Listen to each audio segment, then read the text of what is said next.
1 minute is all you need to create a Valentine video they'll love forever. Are you looking for a simple and romantic way to surprise your partner this Valentine's Day? In this video, I'll show you how to make a beautiful Valentine video using CapCut. First, download the CapCut app from the Play Store or the App Store. Once it's installed, open the app on your phone. On the home screen, tap on Templates. At the top, you'll see a search bar.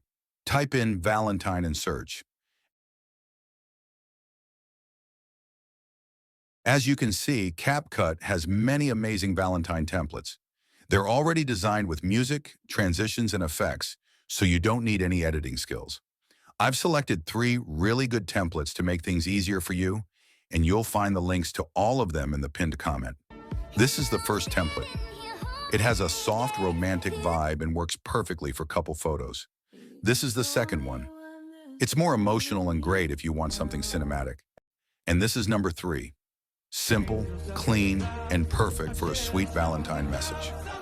Once you choose a template, tap Use Template, add your photos or videos, and let CapCut do the magic.